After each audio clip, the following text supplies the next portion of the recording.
see it? Yes. How did it look? Okay? It was beautiful. Like the 4th of July. It was something. Your eyebrows got singed. Yeah? Better get going.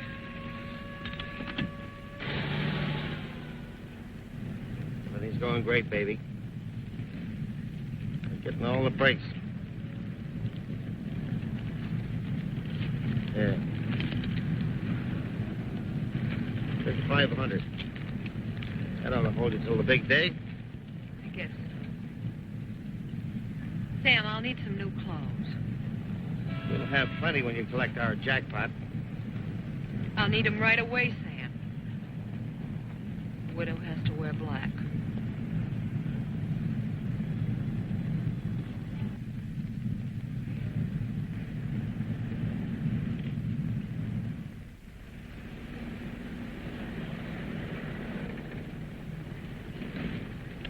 We made it. It's a few minutes yet before your bus pulls out. Look, when you come to join me, take a plane, huh? Fast. With that much money, I'll travel by armored car. Don't forget to tell me how things are going here. Write to me.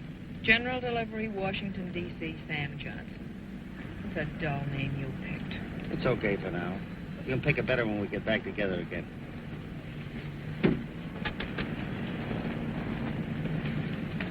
Baby, I'm going to hate being away from you so long. Don't think I'm going to enjoy staying here alone. It'll be tough for a few weeks for both of us. But it's worth it for what we got coming up, huh? All going to be different with us. We'll have everything we want. New Year's Eve, Mexico City. We'll be beginning a new life, Sam.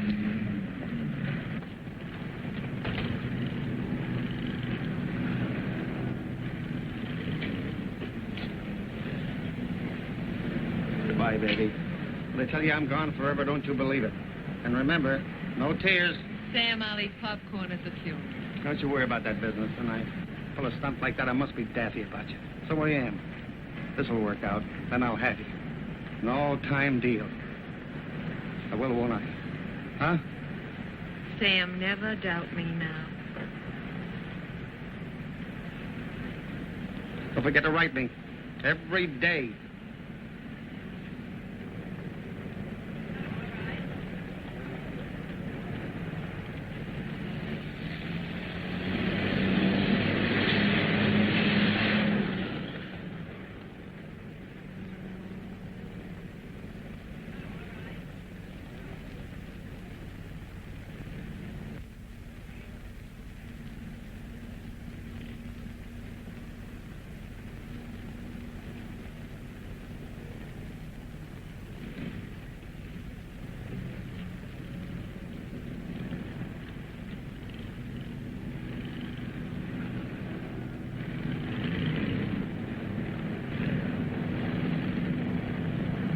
Get the other side. I'll drive.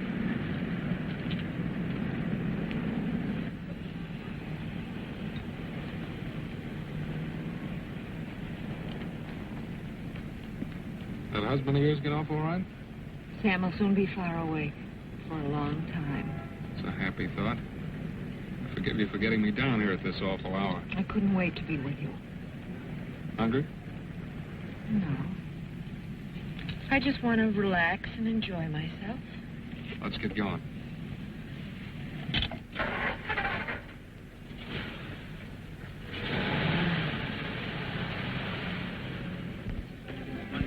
Darling, I don't understand why you want more enthusiastic and more grateful. After all, I did it for you.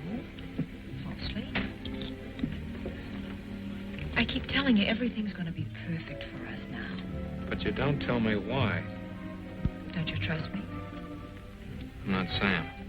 No, you're not anything like you. That's why I love you. Don't start counting me until you're ready to let me know what the deal is. All right. Sam double-crossed me right from the start, spending all that money on me and making me think he was loaded. Certainly isn't money that makes you like me. So I married him and found out that he'd spent all his money putting on a show to land me. A two-bit used car salesman. And I was stuck with him. Doing my own housework, cooking for him. Tell me things I haven't heard from you before. Finally, I got fed up and told him I was going to leave him. When I've heard of Sam, I'd get him pretty desperate. So after a couple of days, he came up with an idea. You make men think things, don't you?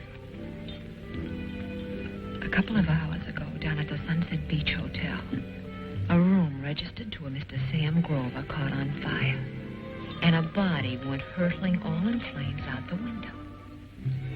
After that, all they could have possibly found was a body so badly burned and smashed that they'd never be able to tell who it was, except that it had on Sam's watch and ring. Do you realize what you're in on, Edna? Whose body was it? Just a corpse Sam got from an undertaker in some sort of deal. Those used car dealers even taking stiffs as trade-ins now? Sam's been holed up in that hotel room for 3 days to set the scene. I don't think I like any of this. You told me Sam was away on business. He was, Sweet, with a $50,000 profit. $50,000? Sam's life insurance. Tonight, Samm Grover ceased to exist. That's why he went away to disappear. He's going to be waiting for you someplace. Join him with that 50 grand. And live happily ever after. Only you're not going away. But I am, Ray.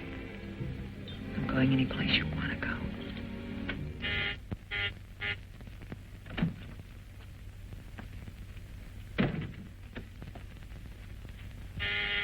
I'll be right there.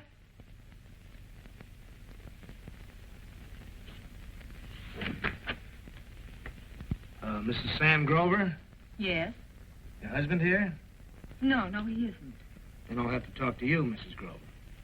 Oh, police? Come in. When do you expect your husband?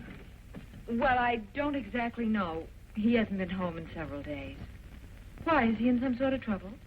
I don't know. I'm afraid I'll have to ask you to come down to headquarters with me. Well, why? What's the matter? I'm not at liberty to say. I'll wait while you get dressed.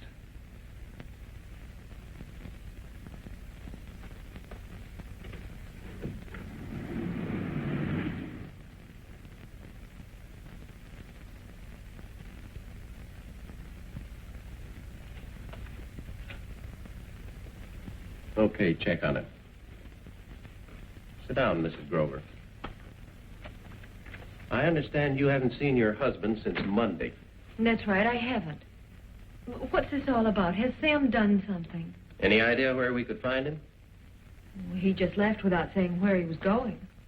You and he have some trouble? A little argument. Nothing serious. Well, was it serious enough that he might have moved into a hotel? I guess so. He left home mad, and I haven't heard from him since. Please, whatever's happened, tell me.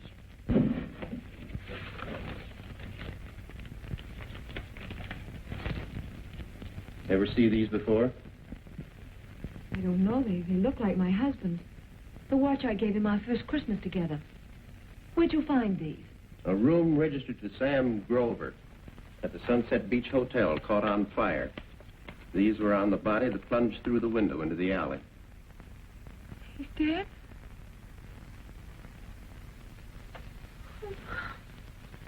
We can go on with the questioning later if you'd like to lie down for a while, Mrs. Grover. You think Sam was murdered? That's why you brought me here to homicide. Please, I want to know now how it happened. Can you think of any reason anybody would want to kill him, Mrs. Grover? No. Sam didn't have any enemies of any kind. Are you sure there's nothing that you can tell us? Sam was never mixed up in any trouble of any kind. I can't understand. I just can't believe it. They couldn't get any clear prints. Look, you must have some reason to think that this was done deliberately. Now, if somebody's responsible, I want them caught. Mrs. Grover, we haven't any evidence. There's nothing for us to work with if you can't give us some leads. All I can figure is an accident case. That's all I can say to the coroner's inquest. Accidental death.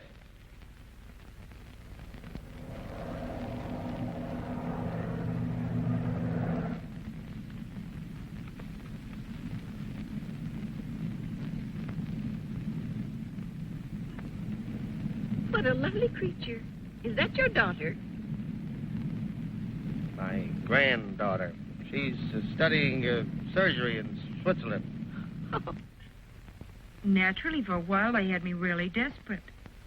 Murder that'd mess up the whole thing. But it came out all right. I think I gave quite a performance. I wish you could have caught me at the morgue. I was really terrific. Must have been kind of a cold house to play to. Well, for that much money, you could put on quite an act. It was awful. Having to look at some poor, burned, broken body and say, yes, it's Sam. I know it's Sam. I'm still shaking. Now I've got to see you. And, of course, we realize your great loss, Mrs. Grover. Believe me, you have the deepest and sincerest sympathy of ourselves personally, of the company. But in your bereavement, it may fortify you somewhat to know that there are no financial worries to add to your grief. That's why I've come at this time. It was very good of you. Your husband left you quite well provided for with his insurance. Now, if you'll just sign these applications, please, Mrs. Grover. I didn't realize there was any insurance that came to me. I handled the policy for Sam. He originally took it out with his son Tom as beneficiary. Then sometime after he married you, he changed it in your favor. Sam often spoke of doing that. I told him that any money I received from his death wouldn't give me any possible happiness. The company isn't completely satisfied with the police report. The police said Sam evidently did what people most often do in the panic of finding themselves trapped and burning. He jumped out the window. Certainly appears to have all the elements of pure accident. We don't know. We just have to find out. But if the police accepted it as an accident... We aren't always satisfied with the theory the police accept. It's more or less of a formality investigating any case where there's possible doubt. It's agonizing to think that there is any possible doubt. It's been so difficult for me to resign myself even to the fact of Sam being dead by this horrible accident. But in any case, Mrs. Grover, you'll receive the money. But before we settle, I'll have to do a certain amount of investigating. I understand, of course. My report ought to be ready within a week, unless there are disturbing difficulties. You'll hear from me. All right.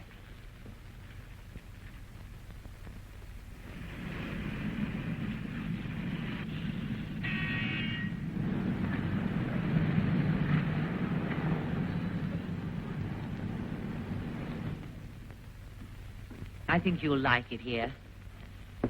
Room's ready, Mrs. Peake, if you want to show the gentleman. It's nothing grand, Mr. Johnson, but it's comfortable and quiet. That's about all I ask. I and my other two roomers are away at work all day. There's no one around except Hilda, and she won't bother you. That's fine. Frankly, the real reason I'm in Washington is confidential. You know. We certainly do know. The rest of us here have government jobs. We never ask questions of each other. Everybody minds his own business. Well, I guess I came to the right place. Well, come along.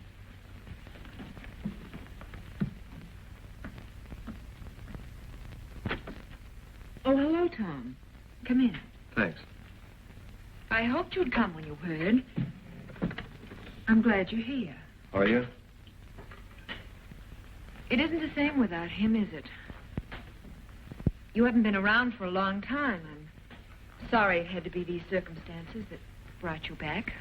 I want you to know that I don't hold anything against you for coming between Dad and me the way you did. I hope not. There's no reason to. It was all a misunderstanding.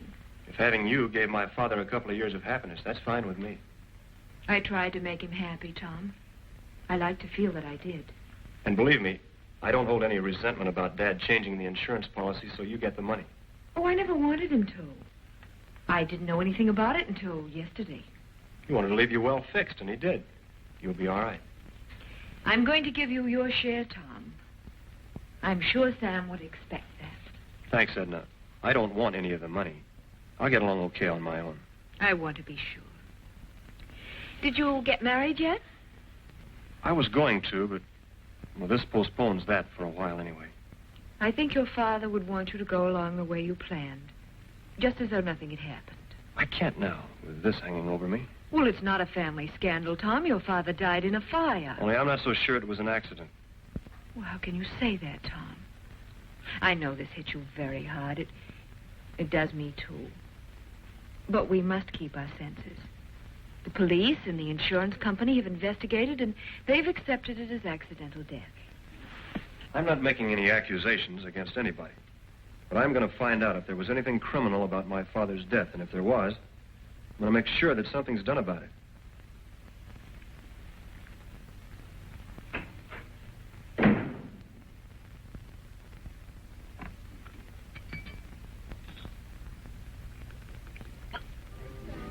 I don't know what I figured I could find out from her. Just a wild idea that I could tell something by the way she's taking it. She's smart. If she'd been putting on a big crying act, I'd have been sure she was faking to cover up something. Are you going back to the police? There doesn't seem any use in talking to them or the insurance people anymore. Just my suspicions. Tom, what about a private detective? There's one who does some work for my boss sometimes. He seems to be pretty good. You probably cost too much. He's sort of eccentric. He may take the case cheap if it interests him. That isn't exactly what we've been saving our money for. I want to do all I can. I know your father meant a great deal to you. I can't just stand still and take it the way he died. Maybe we will talk to that investigator friend of yours.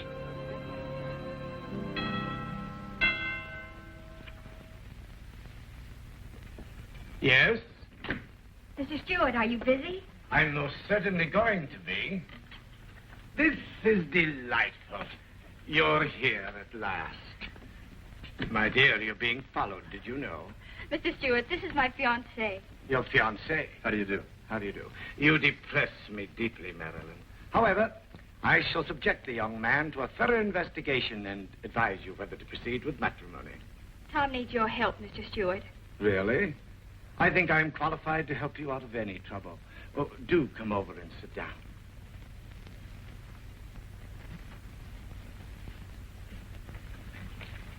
I am now ready to be helpful.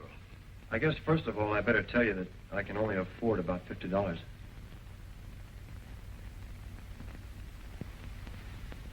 I'm very glad you did tell me that first. A sudden lethargy has descended upon me. You may now tell me, young man, what troubles you, $50 worth. Go ahead, please, Tom. Okay. Mr. Stewart, the other night, my father, Samm Grover. Samm Grover? I find I must apologize for my earlier levity.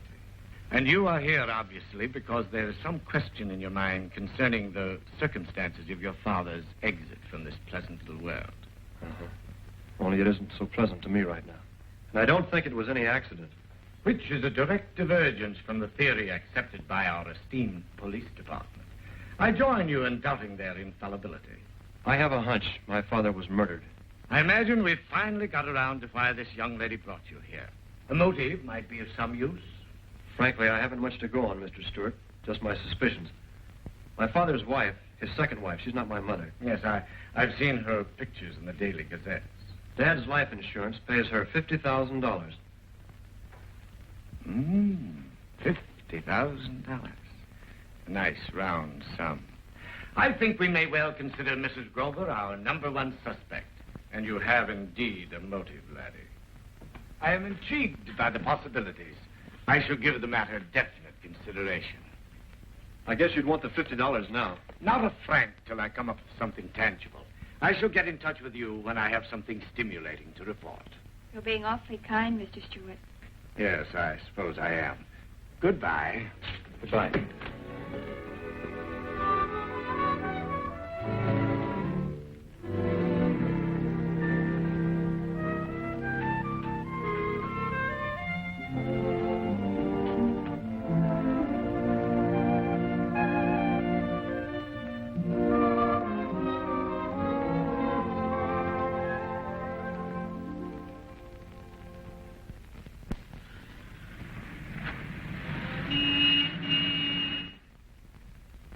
What kind of a post office is this?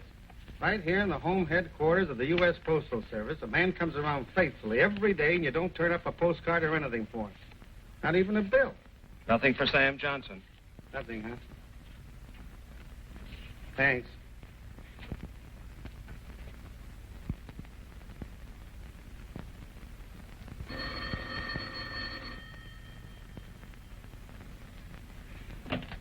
Hello? Edna? Yes? Sam, Edna. Sam? Where are you? I'll call you back. Someone's coming.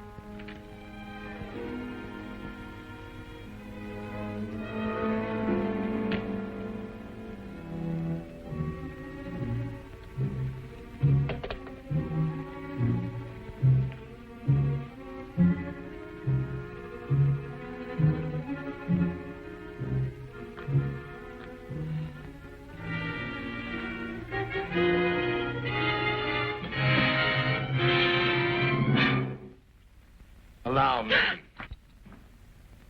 Who are you? Huntington Stewart, one of the better private investigators.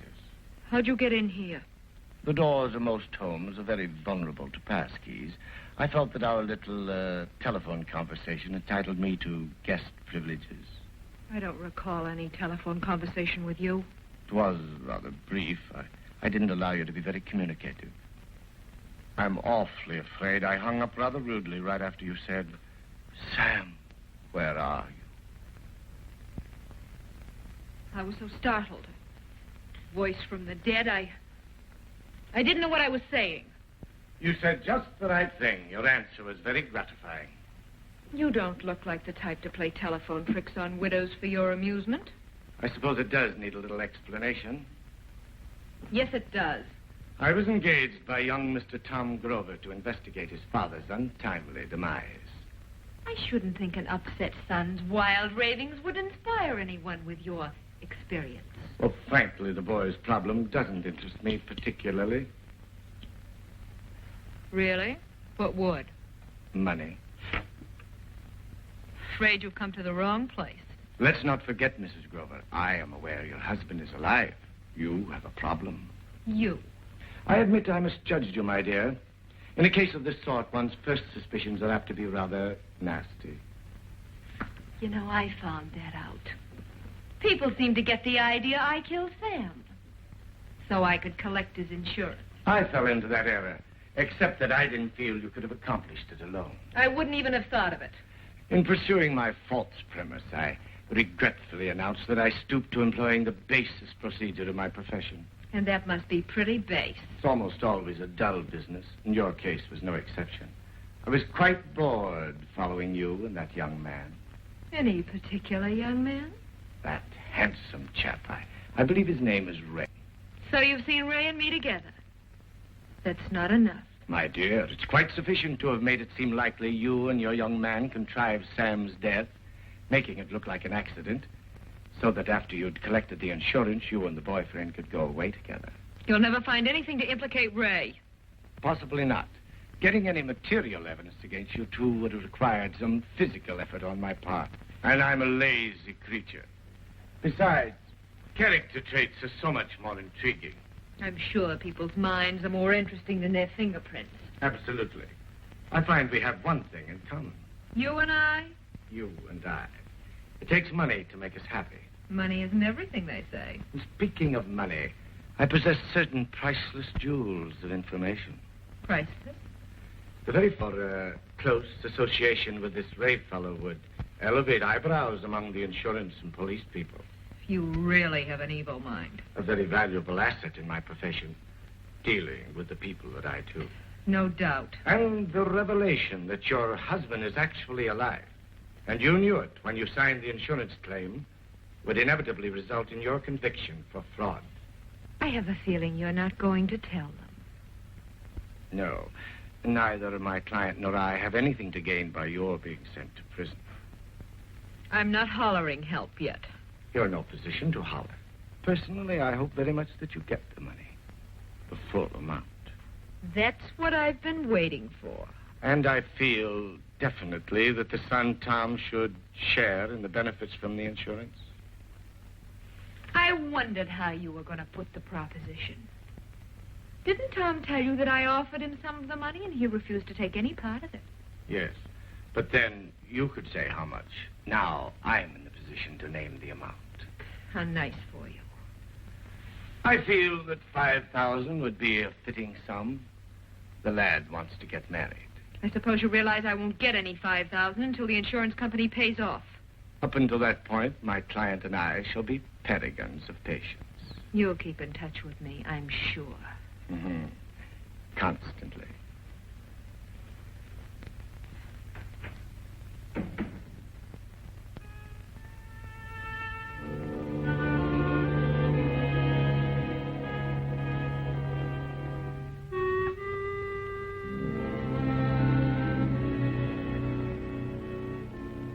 Jackpot yet, honey. Mainly because young Tom managed to complicate matters, so there's been some delay. But relax, everything's okay now. The money ought to come through within another week or so, and then you can expect me. Very soon. I'm sending you a nice gift package of California fruit, which you must miss terribly back there. You see, I'm thinking about you. So take it easy, old boy. I know you must be nervous, so am I. Only there's nothing to worry about. But please, Sam, don't get upset and do anything crazy, please. Just stay planted there, lay low a little longer. And as soon as I get the money, I'll be on my way to you. Love, Edna.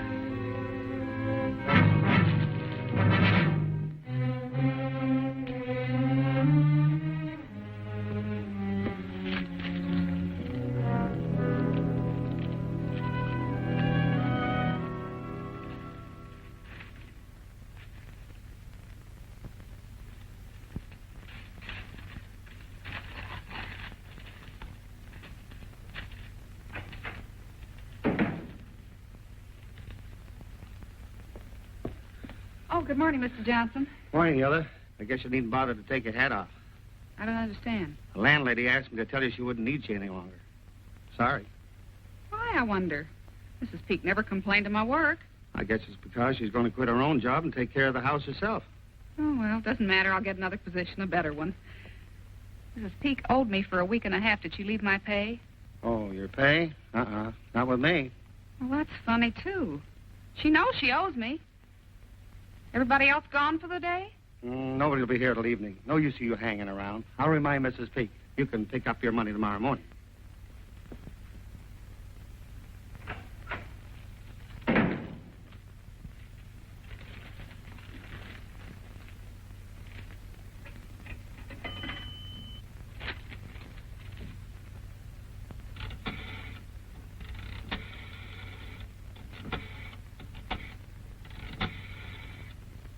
You've got a lot of nice, solid, substantial stuff here. Yeah, my wife picked it all out. She didn't want to be around this morning. Afraid this business would embarrass her. Would a loan of $500 make you happy? 500? I was thinking about a lot more money than that. Living room, dining room, kitchen, 4 bedrooms upstairs. That's a lot of furniture. We allow about 10% on our assessment. I'll be glad to recommend a loan on that basis to the company. Okay. It's only for an emergency anyway. If you'll be down in the office this afternoon, we'd have the cash for you. Thanks a lot. Oh, you'll notify us if you intend to move the stuff. Oh, don't worry about it. The stuff will be here. It isn't going no place. Okay.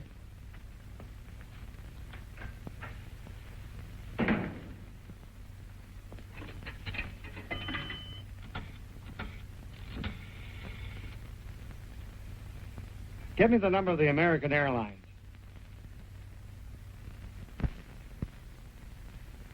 This is what you wanted, isn't it, Tom? Thanks, Edna. If there's anything more of his you want, you'll let me know, won't you? Yeah, I will. The insurance money should come through in a day or so, and then everything will be all right, won't it? Nothing will ever be all right until I find out what really happened to Dad. Say, what is this? Just how much money do you think you can get out of me anyway? I told you I don't want any money from you. Oh, don't play so innocent. Sure, that's what you told me. Very upstanding and honorable. And then you send that Huntington steward around to gouge me good. I don't know what you're talking about. Of course not, you wouldn't. I talked to Stuart about seeing if he could find out anything about my father's death. That's all. Stuart told me today that he hasn't anything on you. Or has he? You better go, Tom. You're being ridiculous. Maybe I am, but I don't think so. Tom, the pipes. Don't forget the pipe stand. Tom, let's not fight anymore. Now that your father's gone, why can't we be friends? Huh?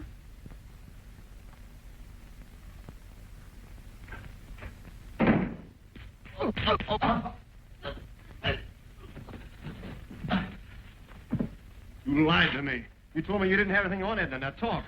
I can't explain with you throttling my vocal cords. All right, now what do you know that's worth money to Edna? I find it impossible to express myself intelligently under the constant threat of your violence. May I sit down? Okay, I'm waiting, Stuart. Do you know Ray Belden? No, who is he? A handsome young friend of Edna Grover's. I might say a very good friend. Now we're getting somewhere. When I was able, by my Machiavellian machinations, to learn of their association, Go on. it seemed quite possible that Edna and he had conspired to do away with your father. So they could have each other and plenty of money besides. That's it. We've got it. That was my conclusion. And may I rise now? I should like to repair my appearance.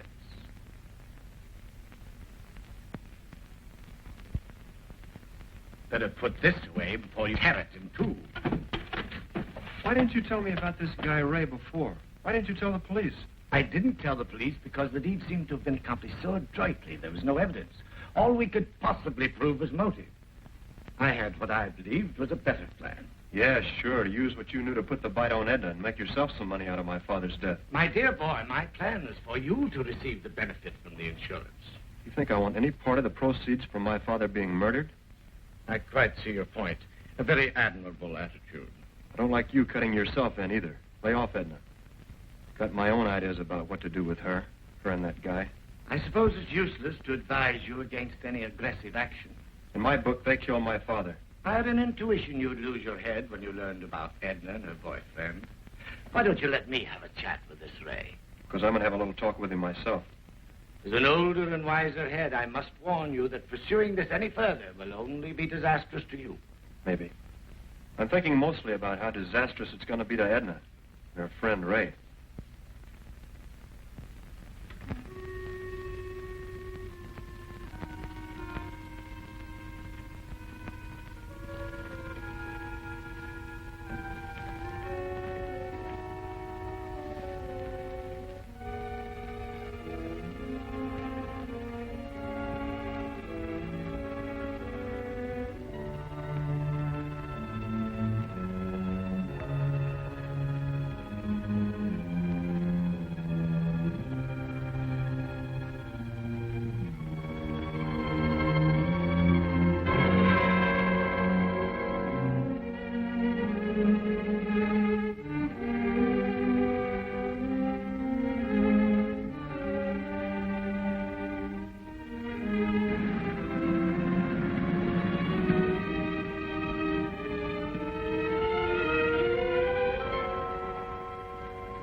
Leave this open.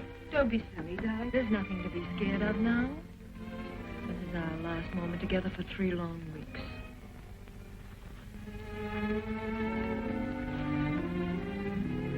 You stick around for a while? Well, we still ought to play it safe, Edna. Let's not let anything spoil it all now. We'll have the rest of our lives together. I wish we were going to be married right away. I hate leaving alone tomorrow. Well, it was your idea we take off separately and meet later. It's really smarter that way, Edna. Right now, I wish I hadn't even thought of it.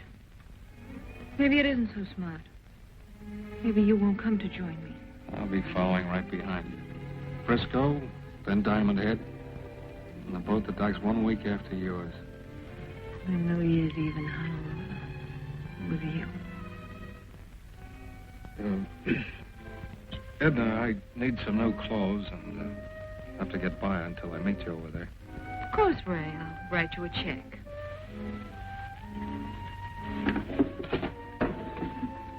I hate taking money from you. Get used to it, Lamb. It offers you quite a future. I'll put on it For dancing.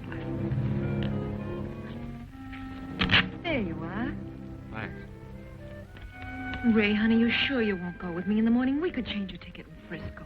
It's much better if you slip away quietly and leave me here. Then nobody will suspect us. But you'll notice when I drop out of sight. I guess it's best. Oh, darling, darling. See you soon, sweetheart.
What do you want?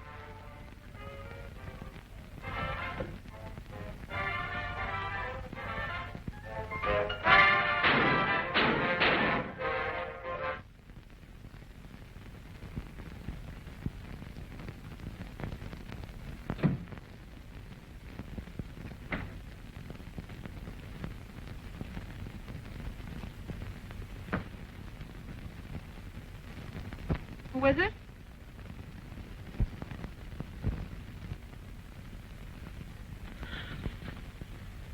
Sam. What's the matter? Well, I didn't recognize you with that mustache. Oh, Sam, you should have let me know. I was leaving in the morning. Yeah?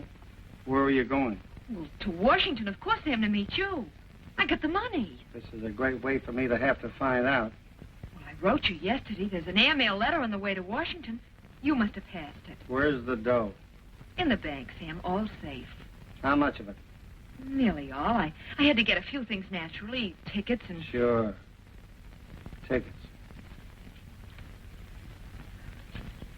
You got the letter, didn't you, explaining what took so long?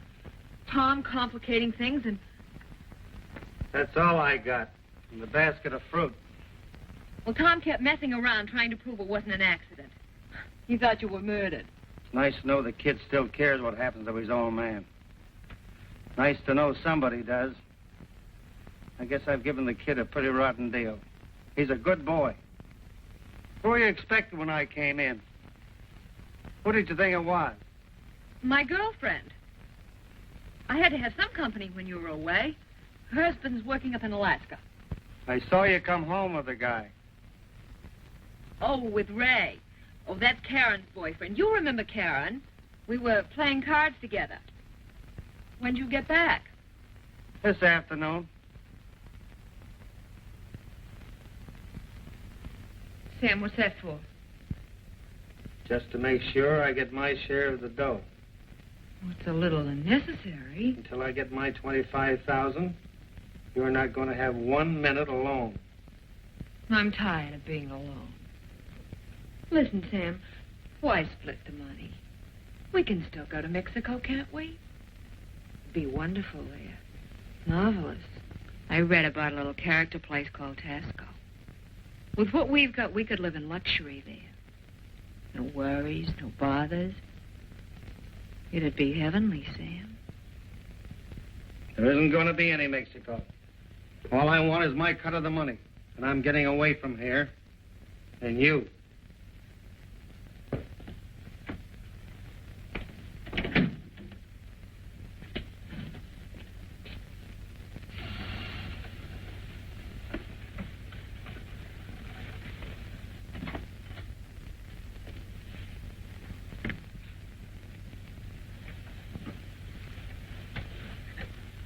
Turn off the lights. I'll be awake. Good night, Edna. Have a good sleep. Sam, Yeah?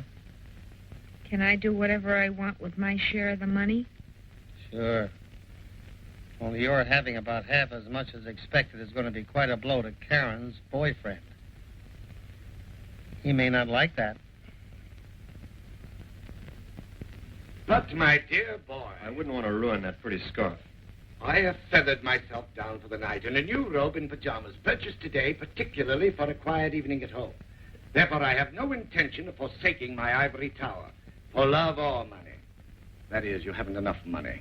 Look, do I have to go to work on you again? Tom, it is very unfair of you to constantly threaten to put this on a physical basis. Let's keep it on a mental level. I've got some surprises for you. Very well.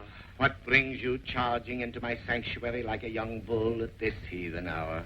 A little while ago, somebody shot Ray Belden. 3 times. He ought to be dead. He certainly should be. Does credit for the achievement go to you? I wouldn't come tell you. Worse sins have been confessed to me. Was it Edna that beat you to him? A man, a friend of Edna's. Anyone of our acquaintance?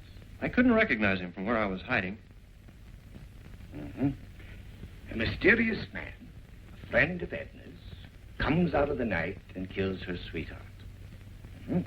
I find that intriguing. Only I'm beginning to think that Ray wasn't her sweetheart, in spite of what you said. You know, you could be wrong. Anyway, it looks like he wasn't #1 boy with her. If you came crashing in here with a few facts, give them to me. Don't stand there theorizing. I was on my way to Ray Belden's to pay him a visit and give him the works. Are you sure you didn't? Just as I started to his door, I heard the shots. I ducked back to the shadows. I saw a man come out.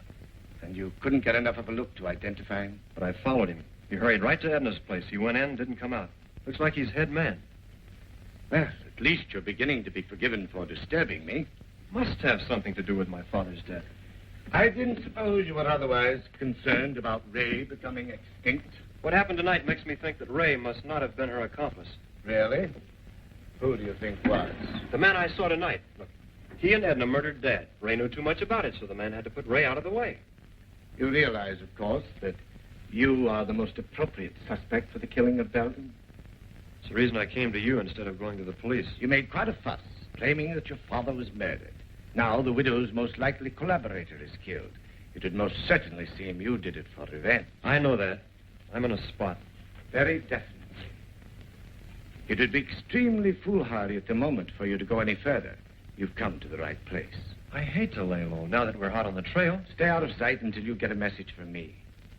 This must be handled with the adroitness of which I am capable.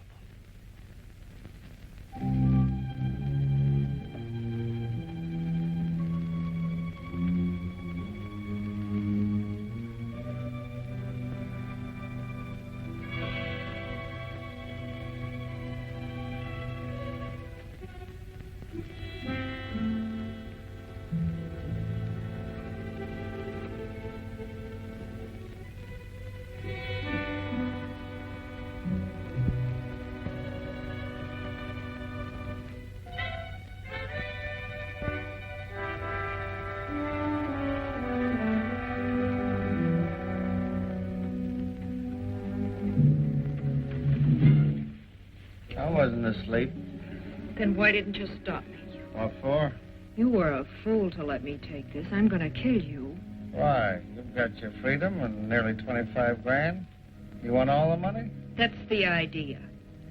Because I've got to kill you before you kill me. And because I hate you so much, I despise myself for ever having had anything to do with you. Every time you came near me, I hated it. Whenever you touched me, it made me ill. Everything you did revolted me. I hated the way you let me push you around. The stupid way you sacrificed for me. Everything that would have been beautiful in anyone else, I loathed in you.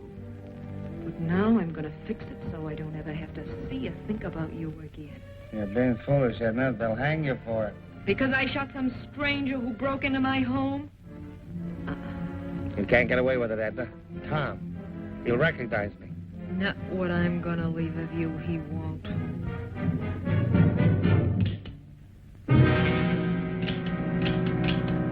Guns have to be loaded.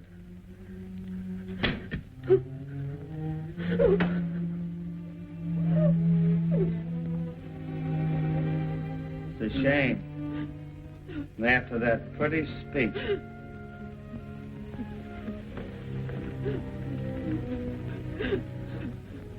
You're all wrong, Edna. I wasn't going to kill you. The money isn't why I came back.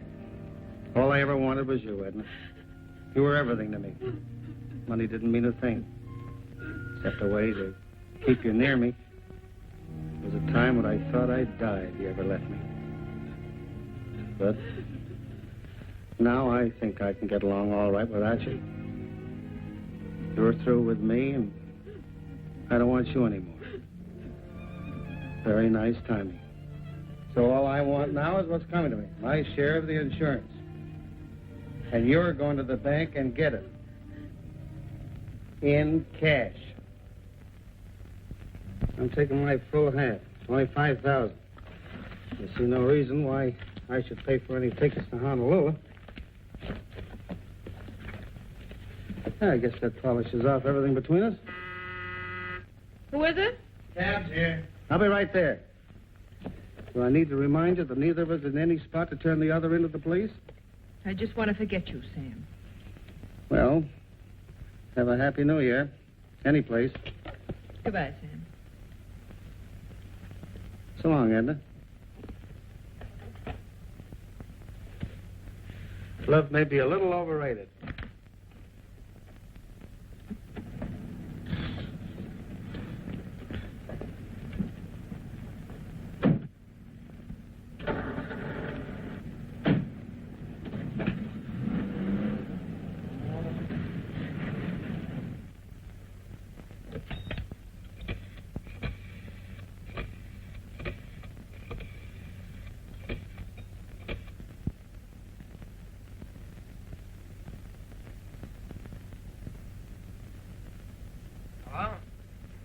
Is this Crestview 53021?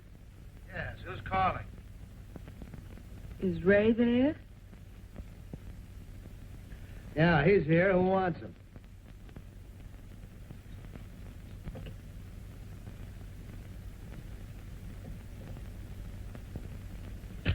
For a woman, she didn't talk very much. I hope there's enough for the boys to get a tracer on that call. Got something, Lieutenant. Check made out to Ray Belden for $200. Signed by a woman, Edna Grover. There he is, Lieutenant. Here's the landlord. You the one that found him? No, I was over here this morning. The neighbors have been complaining about how loud he played the radio late at night. That gives us a lot of suspects. No, I warned him several times, but last night was the last straw. About 12 o'clock, they say, the radio was blasting the walls down. That must be about the time he got it. I came over this morning to evict Mr. Belden, to tell him he had to move out.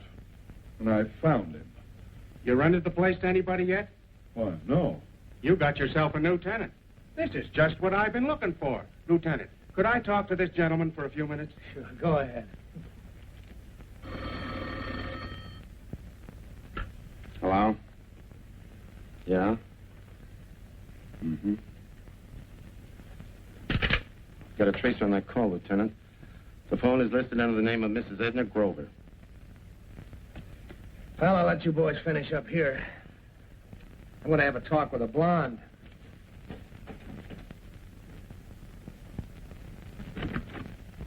Well, hello.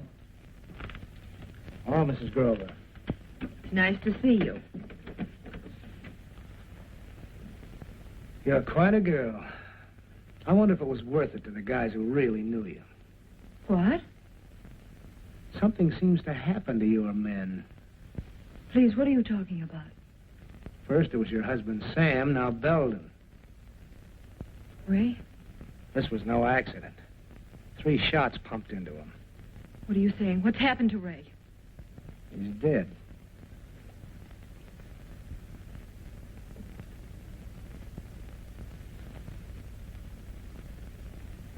There's nothing definite that says you did it, but things tie you in. So I'll just have to take you downtown with me. Ray's dead. He's dead. I loved him. I loved him so.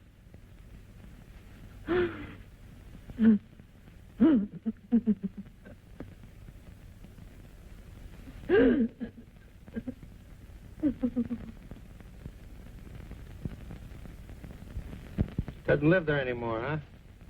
Since his father died. I see. Did he leave a forwarding address? He's an old friend of Tom's. I'm very anxious to get in touch with him. It's very important. No, it's not possible for him to call me. Well, thanks anyway.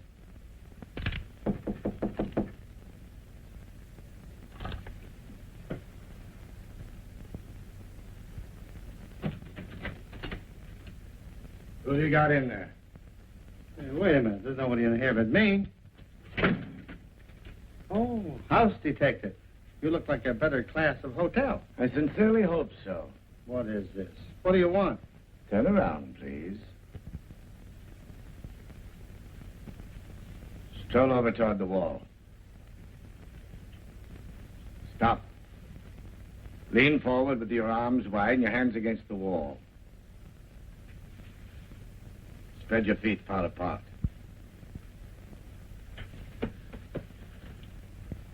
Looking for anything in particular? Cigarettes. You wouldn't be a policeman. No gun. And only a few $100. I'm deeply disappointed. My heart's breaking. You may now abandon that ridiculous posture. Thanks.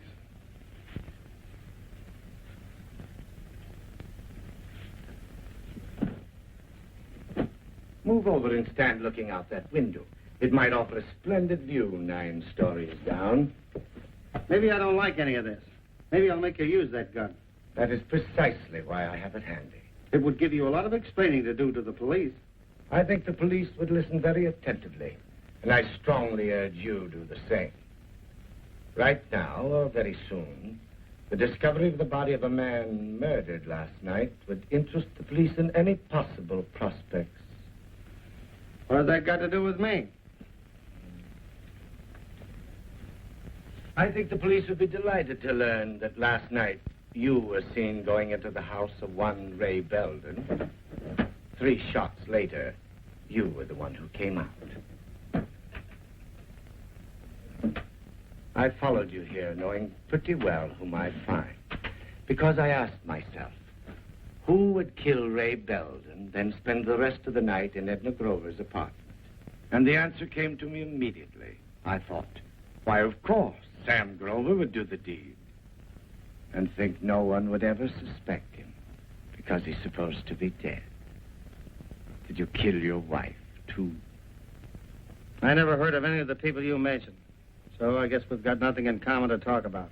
Anyway, you can't prove that I'm Samm Grover. Have you forgotten that your fingerprints are on record? Yes, they would make you Samm Grover, Mr. G. They wouldn't make me the murderer of any Ray Belden. Perhaps you have that covered. But there certainly would be considerable interest in you as a man who swindled an insurance company.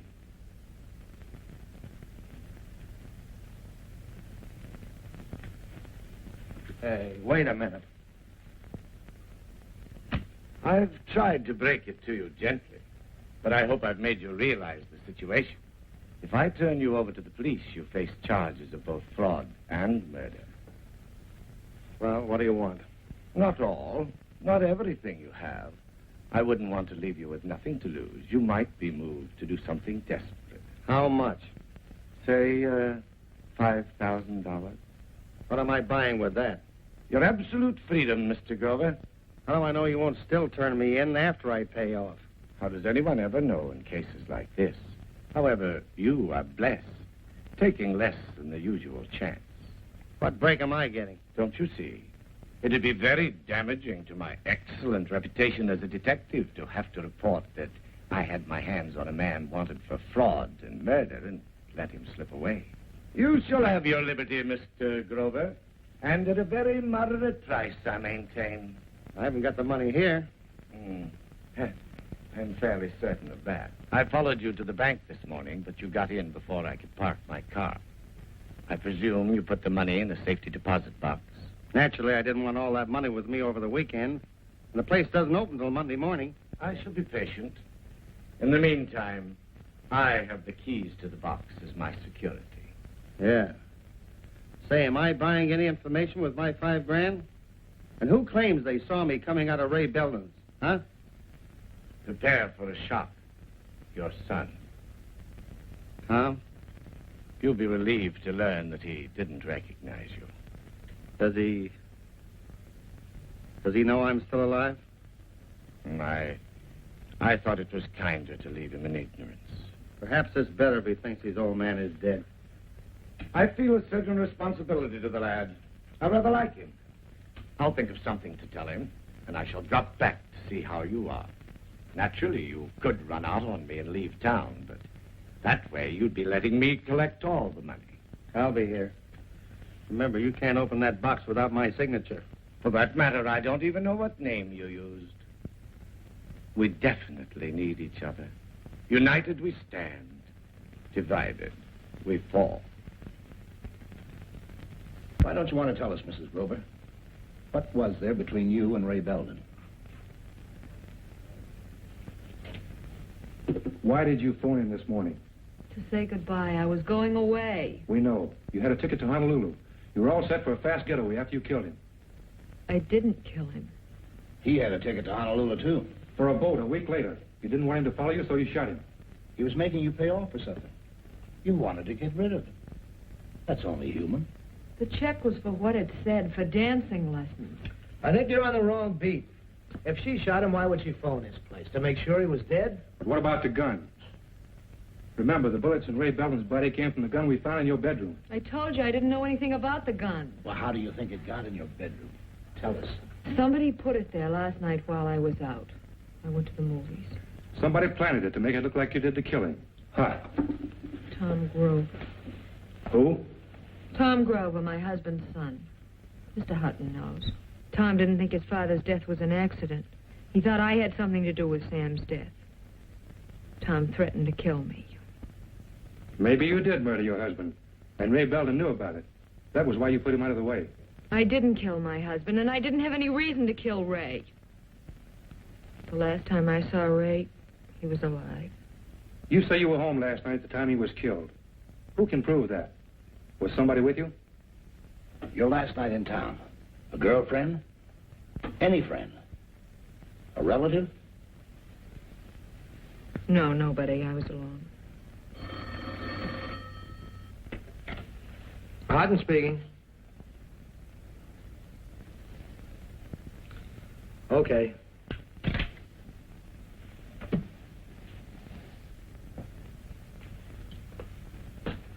The fingerprints on the gun. They're hers. That ought to be enough for now. That's plenty.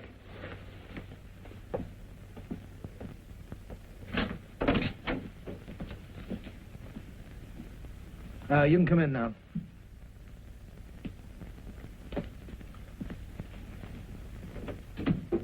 Mrs. Grover, your salvation. This is Mr. Nicholas, the bail bondsman. Mrs. Grover. How do you do? That's a wonderful question. As soon as I read of your predicament, I came right over. I'm sure you'd like to be out of this oppressive atmosphere as quickly as possible. For what? To go to Ray's funeral? After that, what's left for me? Anywhere. That's absurd. You can't give up now just because Ray's gone. You'll get over the shock in a day or so. Mrs. Grover, you and I are armed with certain facts the police aren't aware of. Unless you've told them. Told them what? Who killed Ray Belden? You know? You know I didn't do it? Yes, my dear. Why should you pay for someone else's crime? You do as I say, and I think we'll be able to get you released on bail. I presume that you're prepared to pay a reasonable fee. Between the two of you, this is going to cost me plenty.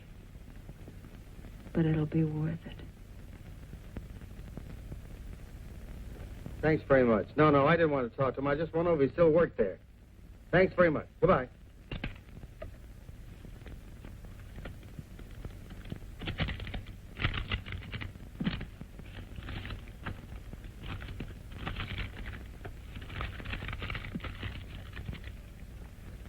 Would you get me a messenger, please? Room 911. The blonde widow appeared before Judge Harnell dressed in a symphony of black with matching accessories. As she walked out of the courtroom, she smiled sweetly for the reporters, still proclaiming... Look, honey, I'm in no mood to listen to descriptions of Edna. Just give me a quick briefing.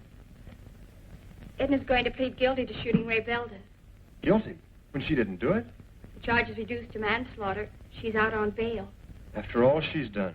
Her story is she shot Ray Belden in self-defense. Don't you see, Marilyn? Belden knew that she and the guy I saw murdered Dad. That's why he had to be eliminated. Edna's covering for the real killer because she'll have a better chance with the jury. Are you going to phone Stewart? Sure, he's supposed to let me know how he's doing, trailing by Mr. X. So Tom Grover at this address? That's me. You sign this receipt, please.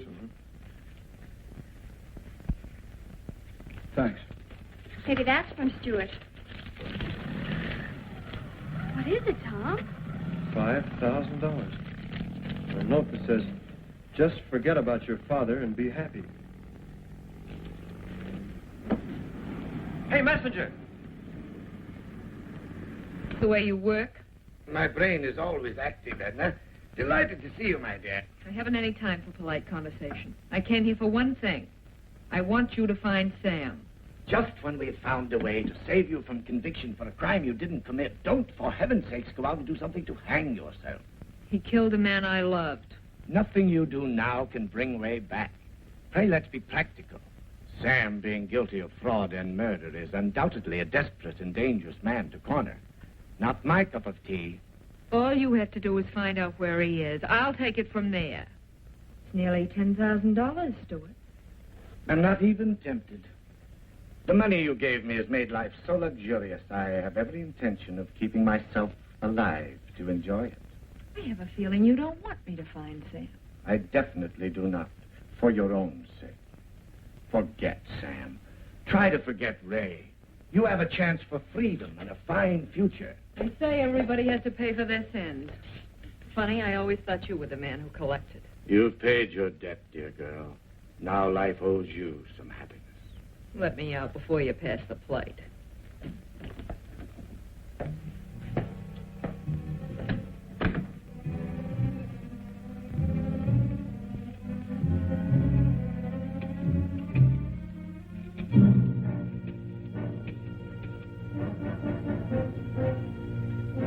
Room 911, please.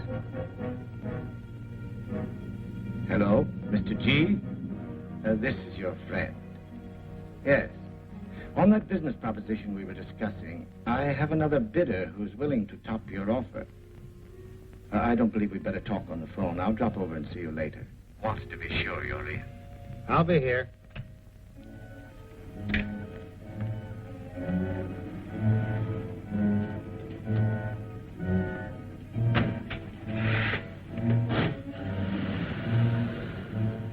Follow that car pulling out.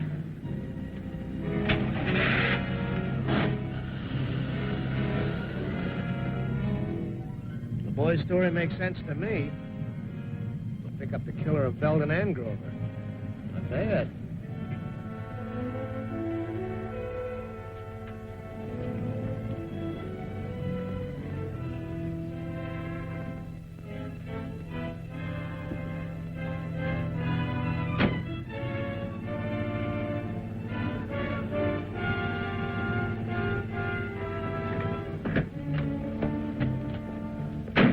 Here's $20. Wait for me. I won't be long.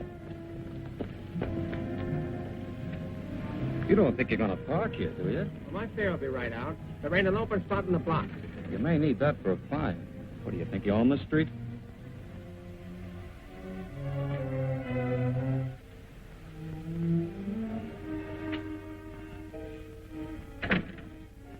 look so grim, Mr. G. You're in a very enviable position. Yeah, I'm in a great spot. Listen, Stewart. Excellent for bargaining. Edna's finances are radically depleted, whereas you have 25,000.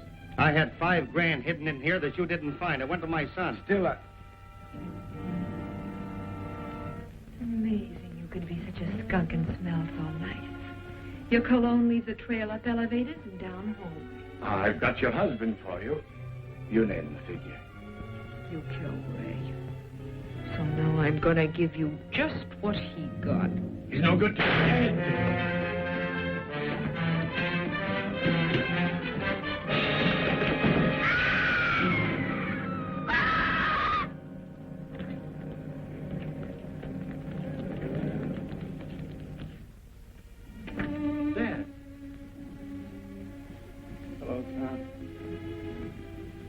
Dad, I didn't know.